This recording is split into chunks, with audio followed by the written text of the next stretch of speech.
এবারের সংগ্রাম স্বাধীনতার সংগ্রাম, এবারের সংগ্রাম মুক্তির সংগ্রাম। বঙ্গবন্ধুর ৭ই মার্চের ভাষণের পরই বাংলাদেশ স্বাধীন হওয়ার জন্য বাংলাদেশের আপামর জনতা ঝাঁপিয়ে পড়ে। বঙ্গবন্ধুর ৭ই মার্চের ভাষণ স্বাধীনতার মুক্তিকামী সৈনিকদের একটা মিসাইল হিসাবে কাজ করে। ৭ই মার্চের ভাষণে বঙ্গবন্ধু শেখ মুজিবুর রহমান যখন ৭ই মার্চের ভাষণ দিয়েছেন তখনই স্বাধীনতার ডাক দিয়ে দিয়েছেন যে স্বাধীনতাটাকে ছিনিয়ে আনতে হইলে আমাদের যা কিছু আছে তা নিয়ে রাস্তায় নেমে যেতে হবে।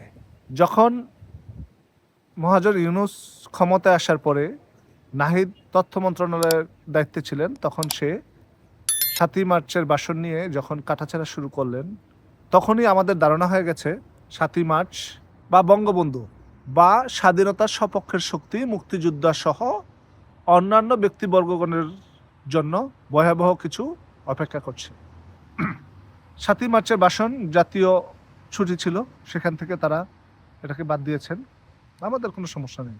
জাতির পিতা বঙ্গবন্ধু শেখ মুজিবুর রহমান কোনো কিছু পাওয়ার আশায় এই দেশ স্বাধীন করেন নাই, এই দেশের স্বাধীনতার নেতৃত্ব দেন নাই। জাতির পিতা বঙ্গবন্ধু শেখ মুজিবুর রহমান চেয়েছেন বাংলাদেশ তার নিজস্ব আইডেন্টিটিতে বেড়ে উঠুক, বাংলাদেশের মানুষ একটা দেশ পাক যেই দেশে ধর্ম বর্ণ নির্বিশেষে সবাই একসাথে কাঁধে কাঁধ মিলিয়ে চলতে পারে। তার জন্য তিনি যুদ্ধ করেছেন, যুদ্ধের নেতৃত্ব দিয়েছেন। ঠিক তার কিছুদিন পরে গত সপ্তাহে দেখলাম আপনার হলো যে মুক্তিযোদ্ধা জাতীয় মুক্তিযোদ্ধা বিষয়ক কাউন্সিল তারা জাতির পিতা বঙ্গবন্ধু শেখ মুজিবুর রহমান, মুজিবনগর সরকারের অস্থায়ী রাষ্ট্রপতি তাজউদ্দিন সাহেব, কামরুল ইসলাম সহ অন্যান্য ব্যক্তিবর্গকে বাদ দিয়ে, মুজিবনগর সরকারের ব্যক্তিবর্গকে বাদ দিয়ে ৬০০ সামথিং লোকদেরকে মুক্তিযোদ্ধা থেকে বাদ দিয়ে দিয়েছেন। আর সেই মুক্তিযোদ্ধা বিষয়ক মন্ত্রণালয়ের বর্তমানে উপদেষ্টা হচ্ছে ফারুকী আজম। ও নাকি আবার বীর প্রতীক, জানোয়ারের বাচ্চায় নাকি আবার বীর প্রতীক। একটা চেয়ারের জন্য ইউনূসের পা চাটা কি পরিমাণ চাটতেছে এই চাটগায়া জানোয়ারটা, যা কল্পনা করা যায় না। বীর চটলায় মহিউদ্দিন সাহেবের জন্ম হয়েছে, আবার সেই বীর চটলায় ফারুকী আজমেরও জন্ম হয়েছে। এই ফারুকী আজম বীর প্রতীক, মুক্তিযুদ্ধ করেছেন।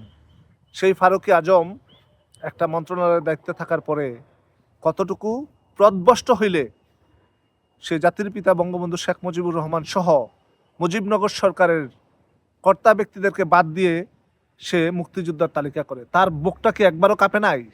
এই জানোয়ার কি একবারও চিন্তা করে নাই দেশ স্বাধীনের জন্য মুজিবনগর সরকার কতটা গুরুত্বপূর্ণ ভূমিকা পালন করেছেন?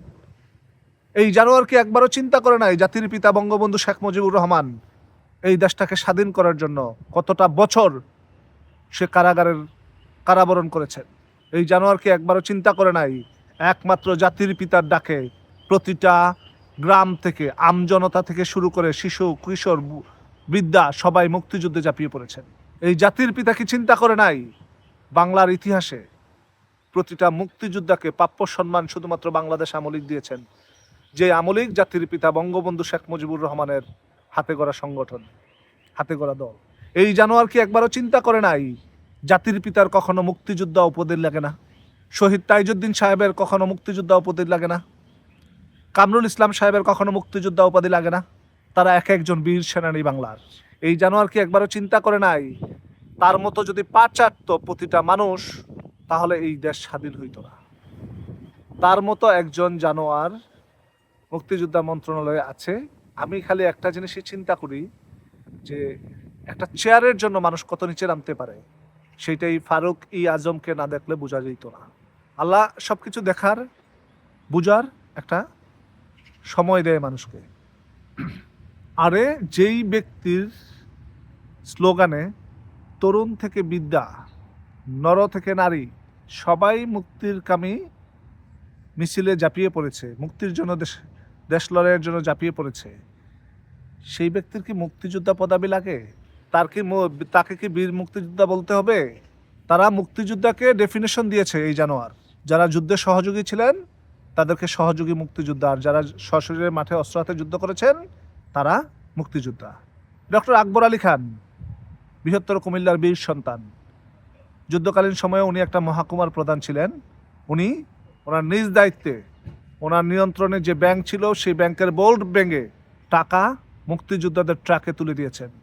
এই লোক কি তাইলে সহযোগী মুক্তিযোদ্ধা? এরকম হাজারো ব্যক্তিবর্গ আছেন যারা জীবন বাজি রেখে, ডক্টর আছেন, নার্স আছেন, পাইলট আছেন, তারা অস্ত্র হাতে যুদ্ধ করে নাই। তাহলে তারা কি সহযোগী মুক্তিযোদ্ধা? এই জানোয়ার কি জানে না মুক্তিযোদ্ধার ইতিহাসটা কত বিস্তৃত? এই জানোয়ার একজন সুদখোরের প্ররোচনায় পড়ে মুক্তিযোদ্ধার ইতিহাসকে বিকৃত করার জন্য নেতৃত্ব দিচ্ছেন। দেখুন, আমাদেরকে পথভ্রষ্ট করার জন্য একজন মুক্তিযোদ্ধাকে দিয়ে, একজন বীর প্রতীককে দিয়ে মুক্তিযোদ্ধার ইতিহাস বিকৃত করার চেষ্টা করছেন মহাজন ইউনূস। আজকে যে বা যারা বলতেছেন যে এটা ভুল, সমকালকে ধন্যবাদ তারা এই রিপোর্টটা উপস্থাপন করার জন্য। জাতির পিতা সহ মুজিবনগর সরকারের প্রতিটা মেম্বারের মুক্তিযোদ্ধা পদবি দরকার নেই, তারা এক একজন বাংলার বীর সেনানী। স্বাধীনতার সপক্ষের শক্তিগণ যতদিন বাংলাদেশ বেঁচে আছে, বাংলাদেশ নামটা এই দেশের সাথে সংশ্লিষ্ট থাকবে, ততদিন তারা মনে রাখবে।